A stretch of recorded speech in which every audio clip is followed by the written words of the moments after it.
വേഗം വരുവാൻ പോകുന്ന കർത്താവായ യേശു ക്രിസ്തുവിൻ്റെ ധന്യനാമത്തിൽ എല്ലാവർക്കും സ്നേഹവന്ദനം. ഇത് പ്രഭാത സന്ദേശം ഗതസമന ഫെലോഷിപ്പ് പ്രയർ ഗ്രൂപ്പ് മസ്കറ്റിനു വേണ്ടി പാസ്റ്റർ KP പിൻഡോ. നമ്മുടെ ജീവിതത്തിൽ നിരവധി മരണകരമായ അനേക അനുഭവങ്ങളിലൂടെ നമ്മൾ കടന്നുപോയിട്ടുണ്ട്.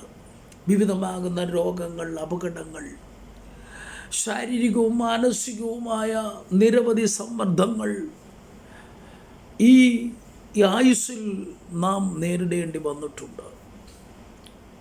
എന്നാൽ നാം ഒരിക്കൽ പോലെങ്കിലും ചിന്തിച്ചിട്ടുണ്ടോ,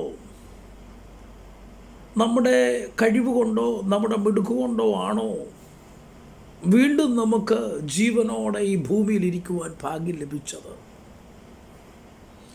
ഉദാഹരണമായി പറഞ്ഞാൽ, ഒരു കൊറോണ കാലഘട്ടത്തെ നാം തിരിഞ്ഞു നോക്കിയാൽ നമ്മിൽ പലരും ഈ ലോകത്തിൽ ഇന്ന് കാണേണ്ടവരല്ല.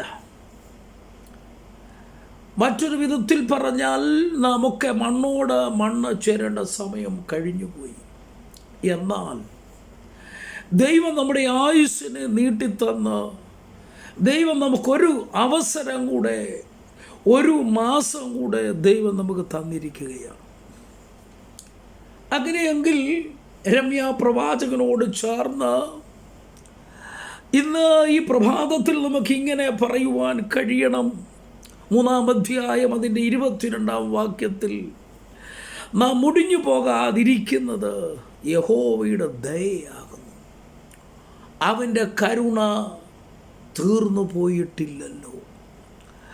പ്രവാചകൻ പറഞ്ഞത് എത്ര സത്യമാണ്. നാം മുടിഞ്ഞു പോകാതിരുന്നത്, നാം നശിച്ചു പോകാതിരുന്നത്, മണ്ണോട് മണ്ണ് ചേരാതിരുന്നത് ദൈവത്തിന് നമ്മോടുള്ള ദയയും കരുണയുമാണ്.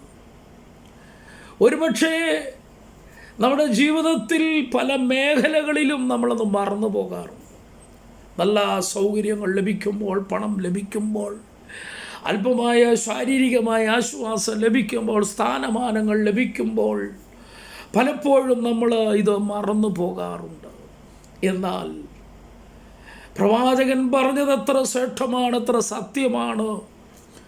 നിന്നേ നാം നഷ്ടപ്പെട്ടു പോകേണ്ടവരായിരുന്നു, എന്നേ ഈ ലോകം വിട്ട് പോകേണ്ടവരായിരുന്നു. ഒരുപക്ഷെ യൗവന പ്രായത്തിൽ, ഒരുപക്ഷെ ആയുസ്സിൻ്റെ മധ്യത്തിൽ, ഒരുപക്ഷെ നമ്മുടെ ജീവിതത്തിൻ്റെ നല്ല മേഖലകളിലൊക്കെ നാം ഈ ലോകത്തിൽ നിന്ന് മാറ്റപ്പെടേണ്ടവരായിരുന്നു. എന്നാൽ ദൈവത്തിൻ്റെ ദയയല്ലേ, ദൈവത്തിൻ്റെ കരുണയല്ലേ ആമേൻ നമുക്ക് പിന്നെയും നിലനിൽക്കുവാൻ, ജീവിക്കുവാൻ ഒരവസരം കൂടെ തന്നത്. നമ്മുടെ കഴിവാണോ, നമ്മുടെ ശ്രേഷ്ഠതയാണോ, നമ്മുടെ പണത്തിൻ്റെ മാഹാത്മ്യതയാണോ, നമ്മുടെ വിദ്യാഭ്യാസത്തിൻ്റെ കൂടുതലാണോ, അതോ നമ്മുടെ പാരമ്പര്യത്തിൻ്റെ ശ്രേഷ്ഠതയാണോ? ഒന്നും അല്ല എന്ന് വേദപുസ്തകം നമ്മെ വ്യക്തമായി പഠിപ്പിക്കുന്നു. എന്ത്?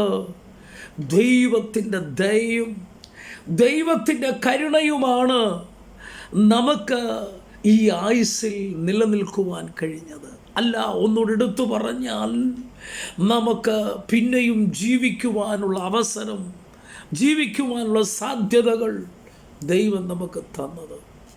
നാം ഭക്തന്മാരായതുകൊണ്ടോ, ഒത്തിരി ഭക്തി കൂടിയതുകൊണ്ടോ, ഒത്തിരി പ്രാർത്ഥിക്കുന്നവരോ, ഒത്തിരി വലിയ വിശുദ്ധ ജീവിതം നയിക്കുന്നവരോ കൊണ്ടോ ആണോ നാം ഈ ഭൂമിയിൽ നിലനിൽക്കുന്നതല്ല. വേദപുസ്തകം പറയുന്നു, പ്രവാചകൻ വിളിച്ചു പറഞ്ഞു, ദൈവത്തിൻ്റെ ദയയാണ്, അവൻ്റെ കരുണ തീർന്നു പോകാത്തത്. നിത്യമായ കരുണയുള്ളത് കൊണ്ടാണ് നമുക്കിവിടെ നിലനിൽക്കുവാൻ കഴിഞ്ഞത്. ഈ പ്രഭാതത്തിൽ ഈ ഒരു ചിന്തയോടുകൂടെ നാം യാത്ര ചെയ്യണം. നമ്മിൽ പലരും, നമ്മുടെ പ്രിയപ്പെട്ടവർ പലരും വളരെ വേദനയോടെ നമ്മെ വേദനിപ്പിച്ച, ഇപ്പോഴും വേദനയോടെ നാം കഴിച്ചു കൂട്ടുന്ന ദിനരാത്രങ്ങളിൽ ഇങ്ങനെ ഓർക്കണം, നാം നിന്നത് ദൈവത്തിന് നമ്മെക്കുറിച്ചുള്ള പദ്ധതികളുണ്ട്, അവൻ്റെ കരുണ തീർന്നു പോയിട്ടില്ലാകയാൽ ദൈവകരുണയിൽ ആശ്രയിക്കാം, ദൈവകൃപയിൽ ആശ്രയിക്കാം. ദൈവം നമ്മെ സഹായിക്കട്ടെ. God bless you all.